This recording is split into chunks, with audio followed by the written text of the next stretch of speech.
Welcome back to another episode of Less People. I'm Jenny Russell. So this is a special bonus episode, and it's covering something that I've heard about a lot lately and that I have dealt with a lot in my marketing career, especially as it deals with tourism, small towns, economic development. It's how do I define my small town and give it its own identity, an identity that nobody else can claim. So something I take a lot of inspiration from on this is John Schallert. He has John Schallert's Destination Bootcamp. John was a longtime executive at Hallmark and in marketing, and he actually has courses that challenge people to think deeper about their marketing and their business. So it's really actually tough work to think of, okay, what makes my business so special that nobody else can claim it? For example, there was a bakery out of Phillipsburg that took on John Schallert's Destination Bootcamp, and she thought, okay, I'm a bakery. I serve coffee. Nope, not specific enough. You need more. Okay, and she spent, a long time figuring out what can I say that's just me. It's nobody else's business but mine. And she goes, well, I take all the dough at the end of the day, and I make one big honker donut. And they were like, that's it. So now that bakery is home of the big honker donut. And when people buy that donut, they get to ring the bell and say, I bought the big honker donut. So that was her thing that made her business special. And that was the only place that could claim the big honker donut. And she claimed it first. So, that was her deal from John Schallert's Destination Bootcamp. So I've taken that a step further and gone, okay, well, how does this pertain to our communities? How do we talk about our communities? This is the only thing that we are the only place that has that. I often find that communities don't think deep enough. So I was working in a community in a county, and we were doing strategic planning type of work. And they were trying to figure out what is their special hook.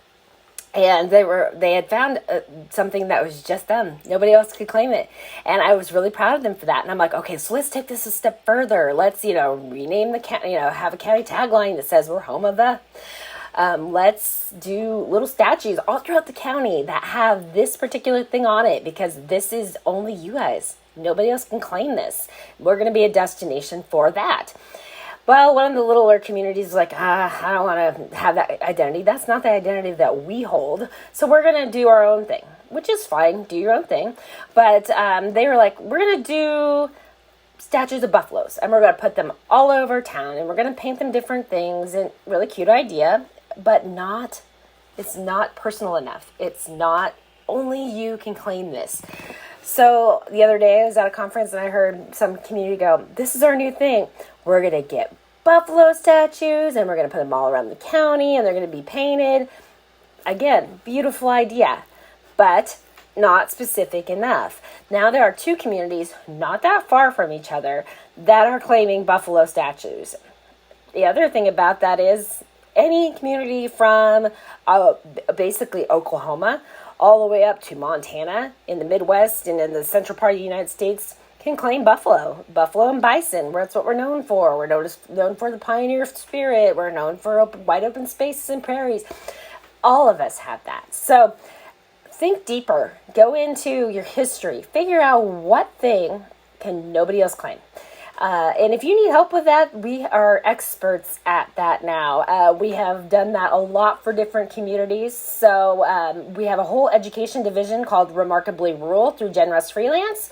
And we will come out to your community, help you study your different histories and different parts of your culture that make you you, and actually have focus groups in your community and help everybody decide what is our special thing, what can nobody else claim, and what is just us. So if you need help with that, hit me up. Be happy to help you.